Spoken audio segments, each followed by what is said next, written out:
Hello buddies, welcome to my channel. ఈరోజు recipe Andhra special పీతల curry. దీనికోసం పీతల్ని బాగా క్లీన్ చేసుకొని పక్కన పెట్టుకోవాలి. ఇప్పుడు ప్యాన్ తీసుకొని దాంట్లో ఆయిల్ వేసుకొని దాంట్లో కట్ చేసి పక్కన పెట్టుకున్న మిర్చి, ఆనియన్స్ యాడ్ చేసుకొని ఫ్రై చేసుకోవాలి. ఇప్పుడు కొంచెం పసుపు, కల్లుప్పు యాడ్ చేసుకొని ఫ్రై చేసుకోవాలి. దగ్గర కల్లుప్పు లేకపోతే నార్మల్ సాల్ట్ యాడ్ చేసుకోవచ్చు. ఇప్పుడు దీంట్లో అల్లం వెల్లుల్లి పేస్ట్ యాడ్ చేసుకొని బాగా ఫ్రై చేసుకోవాలి. వీటిని బాగా ఫ్రై చేసుకున్న తర్వాత కట్ చేసిన వంకాయ ముక్కలను యాడ్ చేసుకొని బాగా ఫ్రై చేసుకోవాలి. ఇవన్నీ మగ్గిన తర్వాత పక్కన పెట్టుకున్న పీతలను యాడ్ చేసుకొని ఫ్రై చేసుకోవాలి. బాగా కలుపుకుంటూ ఫ్రై చేసుకోవాలి.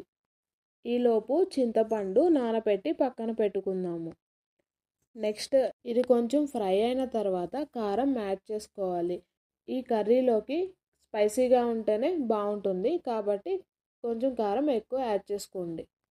ఇది కొంచెం మగ్గిన తర్వాత వాటర్ యాడ్ చేసుకోవాలి. కాసేపు ఉడికించుకోవాలి. ఉడికిన తర్వాత గుడ్లున్న పీతలు అయితే కర్రీలో ఆ గుడ్లను వేసి కదిలించకుండా ఉడికించుకోవాలి.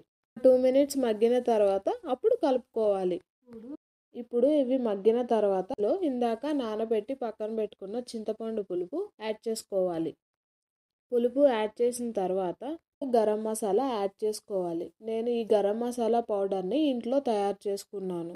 ఈ గరం మసాలా కోసం ధనియాలు, దాల్చిన చెక్క, లవంగాలు, జీలకర్ర ఫ్రై చేసుకొని మిక్సీ పట్టుకున్నాను.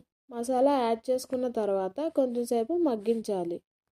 ఫైనల్లీ కొత్తిమీర వేసుకొని 2 నిమిషాలు మగ్గించాలి. అంతే, ఆంధ్ర స్పెషల్ ఎంతో టేస్టీ అయిన పీతల కర్రీ రెడీ. ఈ రెసిపీ చూస్తే మీకు నోరూరుతుందా? అయితే మీరు కూడా వెళ్ళి పీతలు తెచ్చుకొని కర్రీ చేసుకొని తినేసేయండి. ఈ కర్రీ మా వరకే.